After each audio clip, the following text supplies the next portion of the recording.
Mexico's former Attorney General Jesus Murillo Caram had a second hearing this Wednesday on his involvement in the disappearance of the 43 Ayotzinapa students.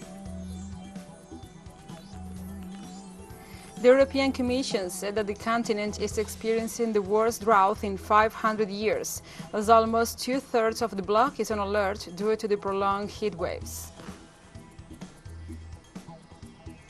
Polling stations closed in Angola's general elections to renew the Congress and the top post.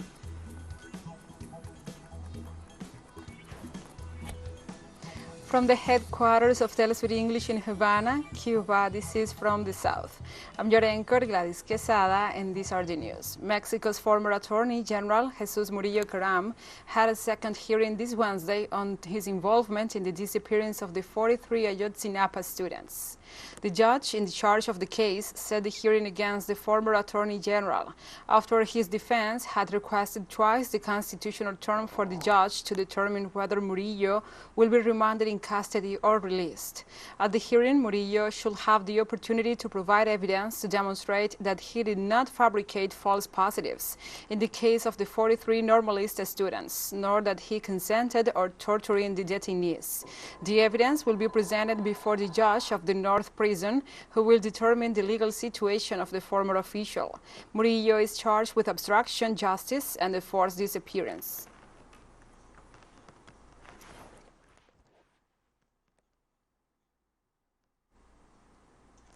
In Argentina, hundreds of citizens gathered in the vicinity of the Senate in support of the Vice President Cristina Fernandez in the framework of a judicial persecution due to the request by the Public Prosecutor's Office to convict and disqualify her for what is known as the Vialidad case or roadworks. With chants and banners, militants of the Patria Grande Front expressed their support to Cristina Fernandez's allegations before the court. During the rally, Vice President Fernandez went out to one of the balconies of the Senate to greet the popular force. For 1 hour and 40 minutes, Vice President Cristina Fernandez devoted herself to refute the aspects of the case in which the prosecutors Luciani and Mola have requested a 12-year prison sentence and a life disqualification from holding public office against the vice president. Venezuela reports an economic growth of 17.04% for the first quarter of 2022, the highest in Latin American region, according to data from Venezuela's central bank. The information was released Central Bank President Calixto Ortega at the National Council of Productive Economy, headed by the President Nicolás Maduro Moros. Ortega said that for 4 consecutive quarters from 2021 to July 2022, the country has had a sustained double-digit economic growth. The Venezuelan president applauded the data presented by Ortega and predicted that the country will bring down annual inflation to single digits sometime between 2023 and 2024, despite it standing at 48.4% through this past July.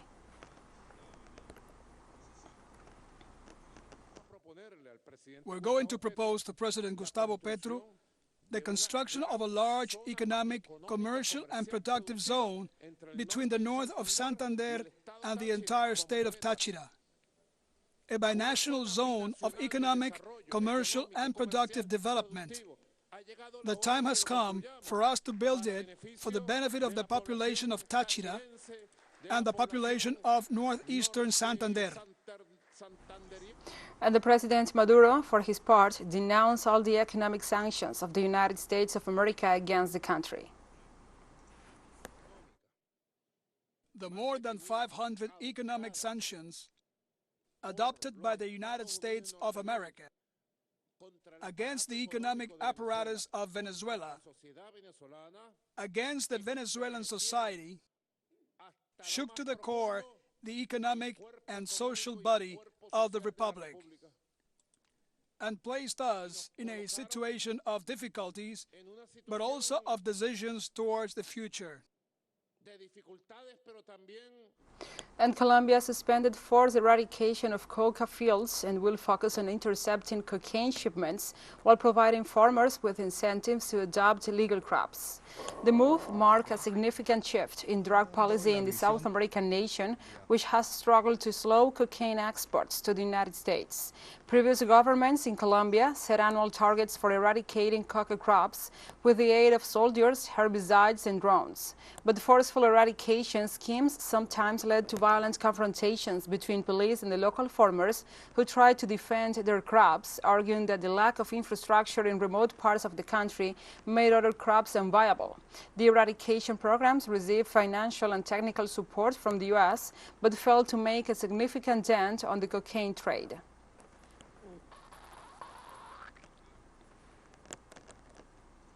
Human rights defenders from Argentina, Bolivia, and Brazil visited prisons in El Salvador to verify the conditions in which inmates are held, in the midst of the country's exceptional regime during which more than 50,000 alleged gang members have been detained. The officials toured the maximum security centers in the department of Sonsonate. The officials consider the reinsertion programs for the inmates to be favorable. For its part, the Ombudsman's office explained that since the start of the exception regime, 3,400 complaints of alleged human rights violations have been received.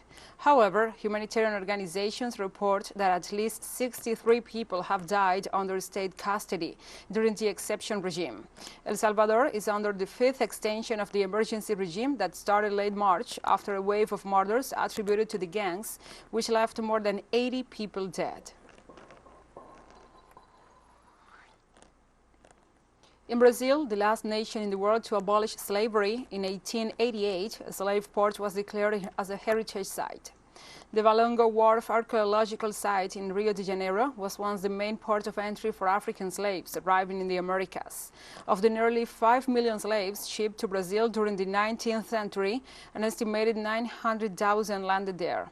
Though this wharf is considered by UNESCO the most important physical trace of the arrival of enslaved Africans to the Americas, there is a little indication of its enormous historical importance and its painful memories. Only a single plaque tells the history, designated a World Historical Site in 2017 after being hidden for more than a century. Some 500 years ago, we became a Portuguese colony and lived under a slavery system for the following 400 years. So this place is crucial to understand the history of our society. An estimated 40,000 people were buried here, or maybe more. And who were they? We imagined slaves as being strong, but no. Most of them were children, adolescents. It was a cemetery of horror. We'll take a short break now. Join us again after this.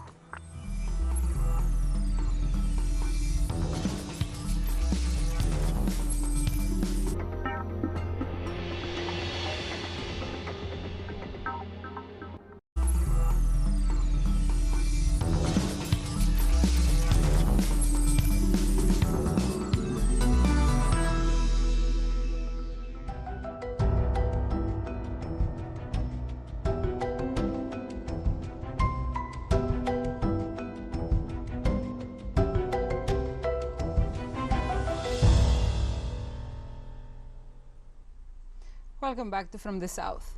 The European Commission said in a statement that the continent is experiencing the worst drought in 500 years. Almost two-thirds of the bloc is on alert due to prolonged heat waves. According to the latest report from the European Drought Observatory, 47% of the region is suffering from soil moisture deficits. Summer harvests have declined, and the corn production will be 16% lower than the average of the past 5 years. In addition, the lack of rainfall has negatively affected river navigation, electricity production, and has increased the incidence of forest fires, which has caused the loss of thousands of hectares of land throughout the continent. We remain on topic. The Danube, Europe's second longest river, has reached one of its lowest levels in the last century due to severe drought across the continent. The Danube stretches from the Black Forest in southwestern Germany to the Black Sea in eastern Romania. Its water levels recently fell 5 feet in 3 weeks' time at a stretch near Budapest as a result of the ongoing drought and the recent extreme temperatures. The area's leading water company warned that the sudden drop could threaten its supply of drinking water. At Simția in Romania, water levels are so low that the ships need to wait anchored upstream and downstream for the port and then travel at one at a time through the last available fairway that allows the vessels to avoid the sand rapids in the river.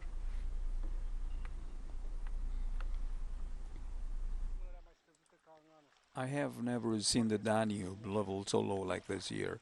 It's very low. I was a kid and it was low, but not like this. The drought is so severe, even in Europe and in the US it is bad. It is bad drought due to lots of heat and no rain at all. In Pakistan, rescue efforts continued following severe flooding in the province of Baluchistan. According to the National Disaster Management Authority, 230 people died as a result of the floods. Meanwhile, the intense rains destroyed more than 26,000 homes, 18 bridges, and affected many roads. The country's meteorological department confirmed that the heavy rains are likely to continue nationwide during the next few days. In this context, the regional government stated that all rescue and relief operations were underway in the flood-hit areas.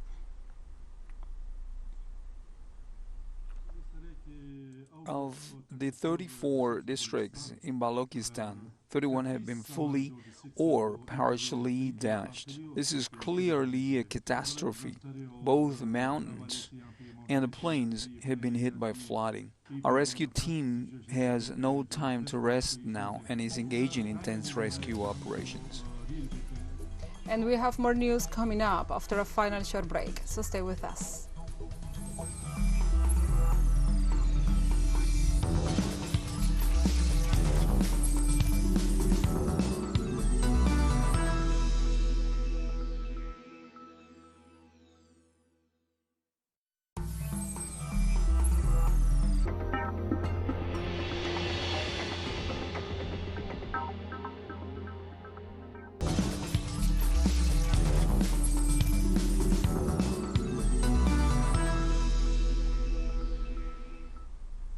Welcome back to From the South. Polling stations close in Angola for the general elections that will decide the Congress and the next president. Almost 14.4 million voters were called to the polls set up in 13,238 integrated polling stations that close at 4 p.m. local time. In these elections, the country's president, João Lourenço, is seeking a second 5-year term. The context for 2020 seats in the National Assembly involves the ruling Popular Movement for the Liberation of Angola, the MPLA, UNIDA, the Social Renewal Party, the National Front for the Liberation of Angola, and the four other minor formations. The leader of the political force that wins the most seats will automatically become the president of the republic. Thailand's constitutional court suspended Prime Minister Prayut Chan-o-cha from official duties after deciding to hear a petition seeking a review of his legally mandated 8-year term limit. The panel of judges ruled 5-4 in favor of the former Prime Minister's suspension from duties, starting from Wednesday. The main opposition party filed a petition arguing that Prayut's time spent as head of a military government after his staged a coup when he was Thailand's army chief in 2014 should count towards his constitutionally stipulated 8-year term. However, his supporters said his term only began in 2017, when a new constitution came into force. Prayut Wongwusman took over as caretaker prime minister while the case is decided.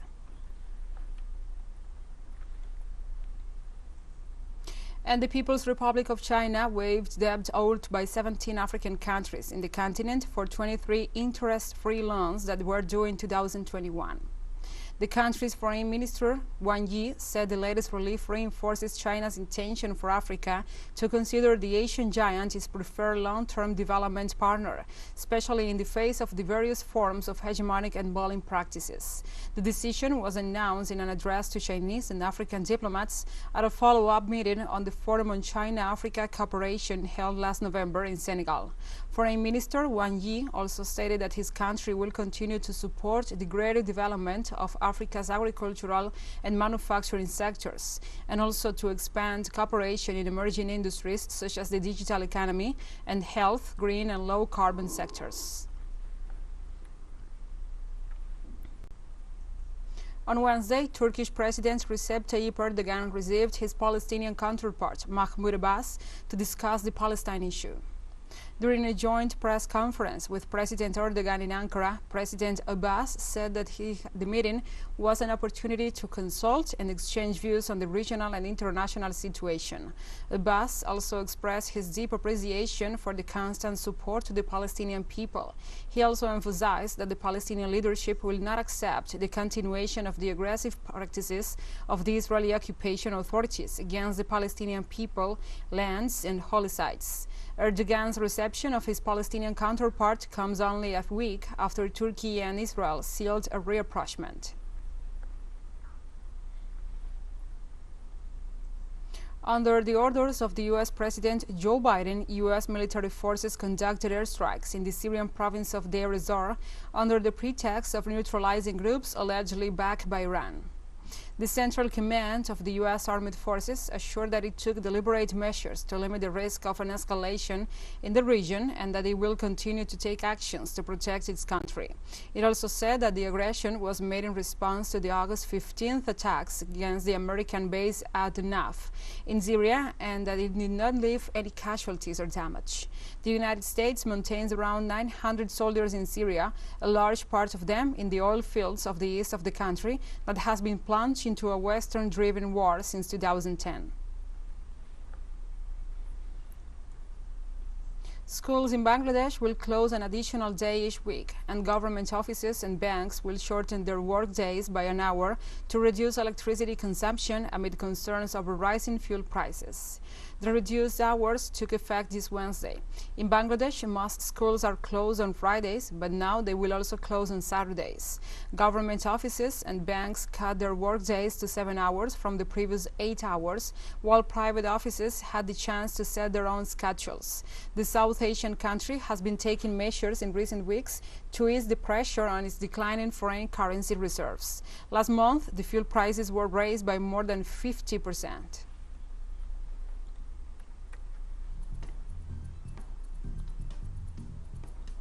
And we have come to the end of this news brief. But remember, you can find this and many other stories on our website at telesurenglish.net.